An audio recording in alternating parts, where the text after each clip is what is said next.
उदयपुर नगर निगम क्षेत्र में no vending zone के नाम पर नगर निगम की ऐसी दादागिरी चल रही है कि बुजुर्ग ठेला संचालकों को पेट पालने के लिए भी लाले पड़ रहे हैं। मजबूरन ऐसे लोगों को आत्महत्या करने को मजबूर होना पड़ रहा है।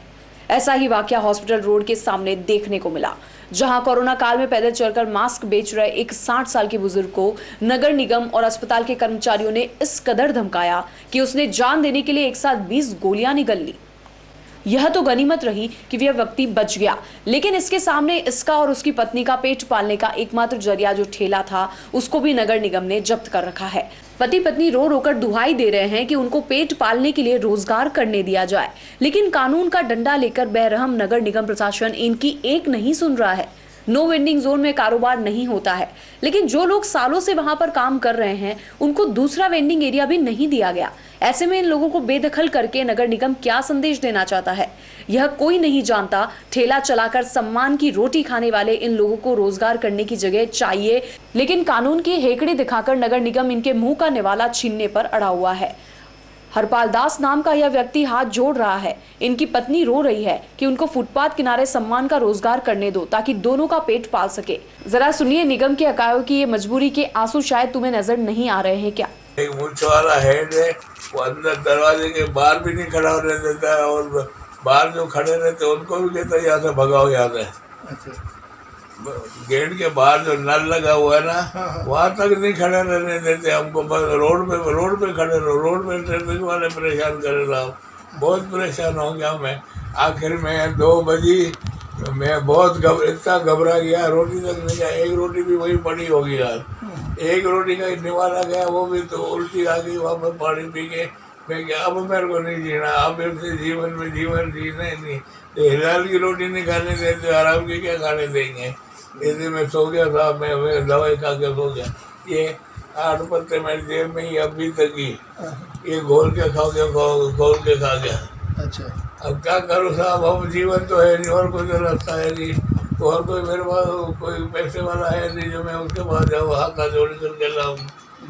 अब यूँ समझो दूध तक के पैसे नहीं लाते, वो भी दूध के पैसे मांग करने पड़ते हैं हमको। ऐसी हालत हो रही है हमारे साथ। लॉकडाउन के बाद इनका हॉस्पिटल रोड से फल का ठेला जब्त कर लिया गया। इसके बाद जब मास्क बेचने के लिए हरपाल दास हॉस्पिटल रोड पर निकला तो फिर उसके साथ गाली गलौज करते हुए उसको परेशान किया गया।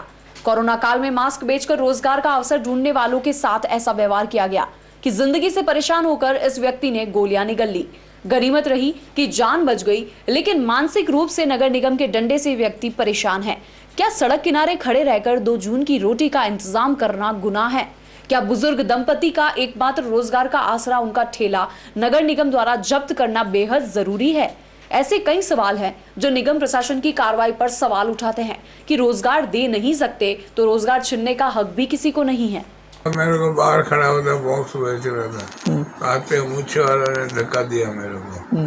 तो वो आने वाला कौन डॉक्टर का बोला क्या नाम है, लखन दोस्त आने वाले, याद हट जाओ यहाँ से, तुम्हें 50 रुपये हमने बोला है, तुम नहीं मानते हो, हम धक्के दे के निकाल देंगे और सामान सारा नाली में फेंक देंगे। अच्छा। और मेरे पास में ये बेचारे बैठे हुए थे, इनके रोड के ये बाउंड्री बनी रहती है, बाउंड्री के इधर बैठे हुए थे, सबका माल बना, किसको लात मार रहे थे, किसको क्या कर रहे थे। हम जिस तरीके से बिगाड़ ही कर रहे थे, बिगाड़ के बगैर रह नहीं रहते। एक फिर आया आया और दादागिरी बता, जानता नहीं है मेरे को मैं क्या था क्या नहीं था, उड़ा दूंगा, 1 मिनट नहीं लगेगा। ये मैंने बदतमीज से बोलने के सिवा और कोई काम ही नहीं था इनका। अच्छा। लखन साहब जाने के बाद भी तो भी इनकी यही दादागिरी 2 बजे तक, जब तक इनकी ड्यूटी चलती इनकी दादागिरी चलती रहती। ये हटाओ वो हटाओ वो हटाओ, ये कितनी गोली खाई, कौन सी गोली? ये 20 ही गोली खा ली और 3-4 गोली जो मेरे आटे में रखते हैं जैसे वो पॉइजन नहीं लगे। हाँ। उसमें ड्रम में पड़ी थी, 2 गोली वो पड़ी थी, 2 गोली वो खाई। अच्छा। कुल मैंने 22 गोली खा ली। एक साथ पानी में घोल के डब्बू सा ले जाता रोटी का, रोटी एक पड़ी थी वो निकाल के फेंक दी, उसमें घोल के वो पी गया। मैं पी गया और सो गया। अब मांग साहब हमें दाल रोटी मिले और कुछ चाहती है, वही जगह मिल जाए हमको थोड़ी बहुत। जैसे हम खड़े थे वैसे के वैसे खड़े रहे, हमें दाल रोटी दी, हमें और कुछ भी नहीं चाहिए। वहाँ नगर निगम पे वहीं खड़े रहते हैं ठेले के, वहाँ पे हॉस्पिटल के बाहर, तो वहाँ से इनके ले लिए, तब से ये टेंशन में। अच्छा, फिर क्या हुआ? और बस फिर उसके बाद पता नहीं कल इन्होंने किस टेंशन में, किस पुलिस वाले ने पता नहीं कुछ बोला किया, वो अंदर इनको टेंशन हो गई, उसी वजह से इन्होंने गोलियां खा ली और हम यहाँ से दौड़े दौड़े गए। कितनी गोली भाई? ये मेरे को पता नहीं है भाई साहब, बैठे हैं आपके सामने, मैं झूठ नहीं बोलूँगी। अच्छा, हॉस्पिटल दिखाया इनको आपने? फिर हॉस्पिटल दिखाया, मैंने बोला इन्होंने गोलियां खाई, अपने घर ले चले हॉस्पिटल। मेरा बुढ़ापा में सेवा इसकी कौन करेगा वहाँ हॉस्पिटल में, इसकी वजह से, और कुछ भी नहीं है। ठीक, क्या चाहते हो आप? बस हम यही चाहते हैं कि आप इनका थैला जहाँ ये खड़े थे वहीं इनका खड़ा करवा दो और इनका थैला छुड़वा दो, ठीक, फिर हमें जो भगवान देगा हम वो खा लेंगे, बाकी आप इतनी टेंशन हमें मत दो। बस हमारी हाथ जोड़ के यही प्रार्थना है कि हमें गरीबों पे भी ध्यान दो। ठेला चालकों की लड़ाई लड़ने वाले राष्ट्रपथ विक्रेता संघ भी अब आर पार की लड़ाई लड़ने को तैयार है, क्योंकि रोजगार करना सभी का हक है। नो वेंडिंग जोन बनाया है तो वेंडिंग जोन की व्यवस्था प्रशासन करे, लेकिन किसी को बेदखल कर 2 जून की रोटी भी नसीब नहीं होने देना, यह किसी कानून में नहीं लिखा है। 12 अगस्त 2020 को नगर निगम ने ठेले वालों को वहाँ से हटाया था नो वेंडिंग जोन के नाम पे, और जब 17 अगस्त को वापस ये लगा रहे थे तब इनके ठेले भी जब्त कर लिए। उसमें से इनका भी ठेला जब्त कर लिया, जो पिछले 15 साल से वहाँ हॉस्पिटल रोड पे फल फ्रूट बेचते थे, और करीब 10-12 हज़ार के इनके फल फ्रूट उस समय ठेले में भी थे, तो वो भी इन्होंने छोड़े नहीं। हमने उसके बाद उदयपुर में कलेक्टर को, नगर निगम के आयुक्त को बातचीत की और कहा कि इलीगल ढंग से इनको हटाया आप इनको, तो उनका ये कहना था कि हमने नो वेंडिंग जोन इसको बना दिया इसलिए हमने इनको हटाया है।